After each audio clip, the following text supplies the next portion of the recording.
नवीन कुमार सिंह जी, वाराणसी से। राधे राधे महाराज जी। महाराज जी, जब किसी व्यक्ति के साथ कुछ अनिष्ट हो जाता है तो लोग ग्रहों को दोष देते हैं। क्या ग्रहों की दशा कर्मों के फल को प्रभावित करती है या हमारे कर्म ग्रहों की दशा से बचा सकते हैं? दोनों बातें हैं। हमारे बुरे जब कर्म आने होते हैं तो जो नक्षत्र हैं वो उस बुरी दशा को ग्रहण करके हमारे ऊपर छोड़ते हैं हमारे कर्म के अनुसार। और अगर कर्म हमारा सही है तो नक्षत्र भी सही हो जाएंगे। वो कर्म की परंपरा से चलते हैं।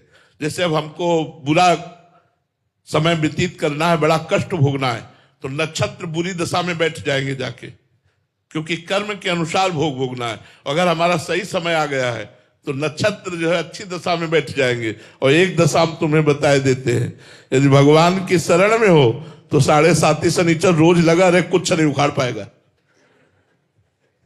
भगवान की यदि शरण में हो तो ये बुरी से बुरी दशा में बैठ जाए, कुछ नहीं बिगाड़ सकते। शनि ग्रह से बहुत डर लगता है। जानकी नाथ सहाय करे तो कौन बिगाड़ सके न तेरो, शुक्र शनिचर राव के तो सब क्षण में हुई है तेरे चेरो। जानकी नाथ जो पे कृष्ण चरण मन अर्पित तो करी है का नवग्रह रंक।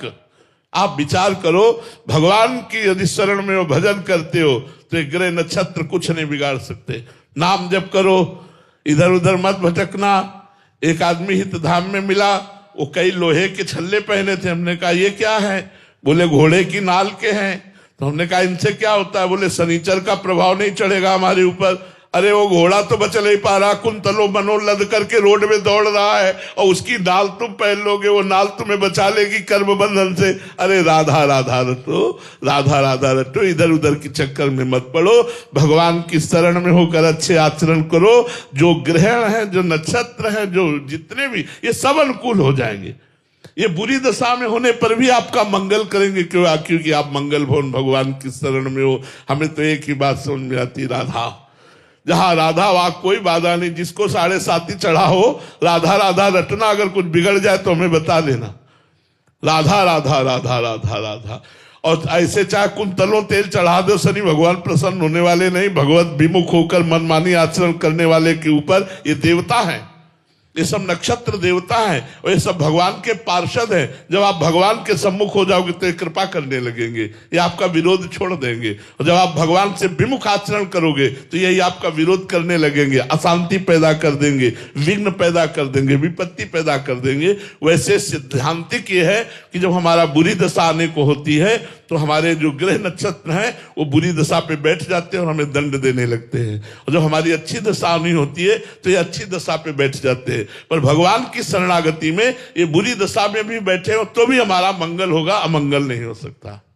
सौरभ गुप्ता जी, राधे राधे महाराज जी। महाराज जी, मैं अमेरिका में रहता हूं। अमेरिका में ईश्वर और शिव जी की कृपा से अपार भौतिक सुख और धन की प्राप्ति है, लेकिन आपकी वाणी सुनकर हृदय वृंदावन का एक भिखारी बनना चाहता है। क्या यूएसए में रहकर भीतर से पूर्ण वैराग्य और सच्ची दीनता का भाव जिया जा सकता है? कर सकते हैं, ऐसा कर सकते हैं। अच्छे बच्चे हो, ऐसा कर सकते हो। यदि सत्संग सुनोगे, नाम जप करोगे, अपनी भारतीय संस्कृति के आचरण करोगे तो आपको जरूर जरूर वैराग्य प्राप्त होगा। भोगों में रहते हुए चक्रवर्ती सम्राट महाराज अम्बरीश महाभागवत हुए तो ऐसा नहीं है। अमेरिका में कई ऐसे शिष्य हैं जो ऐश्वर्य संपन्न है लेकिन खूब भक्ति, 8 पैर श्री जी की सेवा में लगे। तो ऐसा नहीं सकल भूमि गोपाल किया में अटक कहा, तो कहीं भी है हम उनका भजन करेंगे। वृंदावन जड़ देश नहीं है, वृंदावन चैतन्य है। अमेरिका में चिंतन करोगे तो वृंदावन अमेरिका में दिखाई देने लगेगा, अमेरिका में दृश्य बदल जाएगा और आप अमेरिका में शरीर रहते हुए वृंदावन में रहोगे। वृंदावन का चिंतन बन जाएगा। नाम जप करो, सत्संग सुनो और भारतीय पद्धति का पालन करो। विदेशी जो कल्चर है, विदेशी जो आचरण है, उनसे बचो। अपने भारतीय संस्कृति का पालन करोगे तो वैराग्य हो जाएगा, नहीं तो भोगों से वैराग्य होना बड़ा कठिन है। भोग सामग्री पास हो, भोगने की इच्छा ना हो, इसी का नाम वैराग्य है। ये भगवत कृपा से होता है। खूब नाम जप करो, सत्संग सुनते रहो, कहीं भी रहो, भगवान की कृपा में रहोगे।